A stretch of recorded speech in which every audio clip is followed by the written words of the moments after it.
ಆಮೇಲೆ ಎಲ್ಲಿ ನಾನು ಹಿಂದೆ ಮಾತಾಡಿದ್ನ ಎಲ್ಲ ಒಂದ್ಸರಿನೂ ಮಾತಾಡಿರ್ಲಿಲ್ಲ. ರೆಕಾರ್ಡ್ಗೆ ತಪ್ಪು ಹೋಗ್ಬಾರ್ದು. ನೀನು ರೆಕಾರ್ಡ್ಗೆ ತಪ್ಪು ಹೋಗ್ತಾ ಇದ್ರೆ ಹೇಳಿ.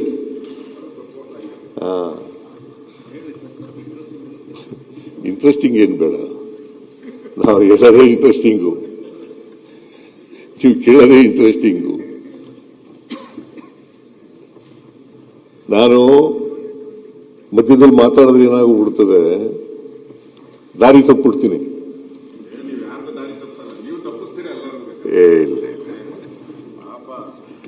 ಪಕ್ಕದಲ್ಲೆಲ್ಲ ಇರೋರೆಲ್ಲ ಪಾಪ ದಾರಿ ತಪ್ಪಿಟ್ಟು ಕಾಣೆ ಔಟಿದ್ದಾರೆ. ಅವರು ಎಲ್ಲಿ ಹೋಗಿದ್ದಾರೆ, ಎಲ್ಲಿ ಹುಡುಕ್ಬೇಕು, ಅವ್ರನ್ನೆಲ್ಲ ಬ್ಯಾಟ್ರಿ ಹಾಕೊಂಡು ಹುಡುಕ್ಬೇಕು, ಆ ಸ್ಥಿತಿಗೆ ತಂದಿದ್ದೀರಾ. ನಿನಗೆ ದಾರಿ ತಪ್ಪಿಸಿದ್ದೀನಪ್ಪ, ನನ್ನ ಸ್ನೇಹಿತ ಅಂತ ಹೇಳಿದಿರಲ್ಲ, ತಪ್ಪಿಸಿಲ್ಲ. ನಿನ್ ದಾರಿ ತಪ್ಪಿಸೋ ಪ್ರಶ್ನೆನೇ ಇಲ್ಲ. ವಿರೋಧ ಪಕ್ಷದ ಯಾರಿಗಾರು ದಾರಿ ತಪ್ಪಿಸಿದ್ದೀನೇನ್ರಿ? ಯಾರಿಗಾರು ದಾರಿ ತಪ್ಪಿಸಿದ್ದೀನಿ? ಅಲ್ಲ, ಯಾರನ್ನ ತಪ್ಪಿಸ್ಬೇಕು ಅವ್ರನ್ನ ತಪ್ಪಿಸಿದ್ರೆ, ಯಾರಿಗೂ ಯಾರನ್ನ ತಪ್ಪಿಸ್ಬೇಕು ಅವ್ರ ಅಧ್ಯಕ್ಷರೇ, ದಾರಿ ಕಾಣದಾಗಿದೆ ಅಂತ ಹೇಳ್ಬಿಟ್ಟು ದೇವಸ್ಥಾನಗಳು ಸುತ್ತಾವ್ರೆ ಎಲ್ಲ ಕಡೆ ಬಗ್ಗೆ. ಅದೇನಾದ್ರು ಆಗಿದ್ರೆ ಮಾನ್ಯ ವಿರೋಧ ಪಕ್ಷದ ನಾಯಕರು ಬೇರೆ ಯಾರಿಂದೋ ದಾರಿ ತಪ್ಪಿಬಿಟ್ಟಿದ್ದಾರೆ.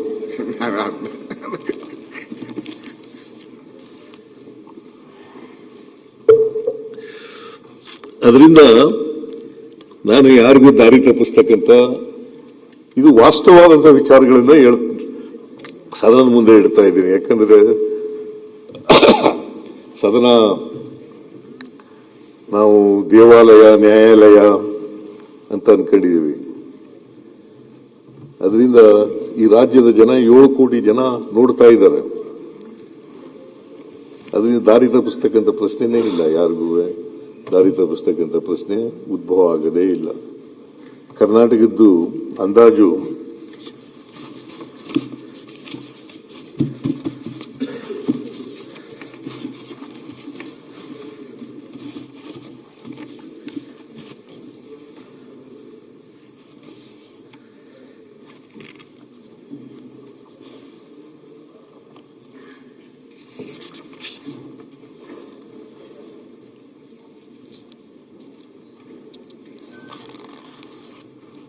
ಅದರಿಂದ ನಾವು ಏನು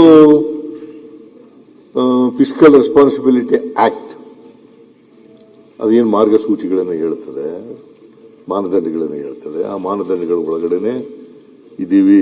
ಇವತ್ತಿನಿಂದಲ್ಲ, ನಾನು 94-95ರಲ್ಲಿ ಹಣಕಾಸಿನ ಮಂತ್ರಿ ಆದೆ. 94-95 ಅವತ್ತಿನಿಂದ ಇವತ್ತಿನವರೆಗೆ ನಾನು 17 ಬಜೆಟ್ ಮಂಡಿಸಿದ್ದೀನಿ. 17 ಬಜೆಟ್ಗಳಲ್ಲಿಯೂ ಕೂಡ ಸಾಧ್ಯವಾದ ಮಟ್ಟಿಗೆ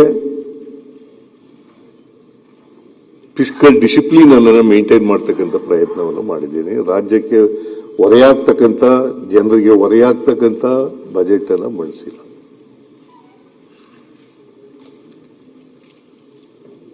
ರಾಜ್ಯದ ಹಿತ ಬಹಳ ಮುಖ್ಯ, ಈ ರಾಜ್ಯದ ಜನರು ಬಹಳ ಮುಖ್ಯ. ಜನರಿಗೆ ಆರ್ಥಿಕವಾಗಿ, ಸಾಮಾಜಿಕವಾಗಿ ಶಕ್ತಿ ತುಂಬತಕ್ಕಂಥದ್ದು ಇದೆಯಲ್ಲ, ಅದು ಬಹಳ ಮುಖ್ಯ. ನಾವು ಇವತ್ತು ಅಧಿಕಾರದಲ್ಲಿ ಇರ್ಬೋದು, ನಾಳೆ ಹೋಗ್ಬೋದು. ಎಷ್ಟು ದಿನ ಅಧಿಕಾರದಲ್ಲಿ ಇರ್ತೀವಿ ಅನ್ನೋದು ಬಹಳ ಮುಖ್ಯ ಅಲ್ಲ. ಆದ್ರೆ ಅಧಿಕಾರದಲ್ಲಿ ಇದ್ದಾಗ ನಾವು ಏನ್ ಮಾಡ್ತೀವಿ ಅಂತಕ್ಕಂಥದ್ದು ಬಹಳ ಮುಖ್ಯ. ಈ ರಾಜ್ಯದ ಬಡವರಿಗೆ, ದಲಿತರಿಗೆ, ಹಿಂದುಳಿದವರಿಗೆ, ಅಲ್ಪಸಂಖ್ಯಾತರಿಗೆ, ಕಾರ್ಮಿಕರಿಗೆ, ರೈತರಿಗೆ, ಮಹಿಳೆಯರಿಗೆ, ಇವ್ರಿಗೆ ಏನ್ ಮಾಡ್ತೀವಿ ಅನ್ನೋದು ಬಹಳ ಮುಖ್ಯ. ಸಾಮಾಜಿಕ ನ್ಯಾಯ ಮಾಡಿದೀವೋ ಇಲ್ವೋ ಅಂತಕ್ಕಂಥದ್ದು ಬಹಳ ಮುಖ್ಯ. ಅವರಿಗೆ ಆರ್ಥಿಕವಾಗಿ, ಸಾಮಾಜಿಕವಾಗಿ ಶಕ್ತಿ ತುಂಬಿದೀವೋ ಅಂತಕ್ಕಂಥದ್ದು ಬಹಳ ಮುಖ್ಯ. ಅದಕ್ಕೇನೆ ನಮ್ಮ ಸಂವಿಧಾನ 1950 ಜನವರಿ 26ನೇ ತಾರೀಕು ಬಂತು. ಅದಕ್ಕಿಂತ ಮುಂಚಿತವಾಗಿ ಬಾಬಾ ಸಾಹೇಬ್ ಅಂಬೇಡ್ಕರ್ ಅವರು, ಸಂವಿಧಾನ ಕರ್ತೃಗಳು, ಒಂದು ಮಾತನ್ನು ಹೇಳಿದ್ದಾರೆ.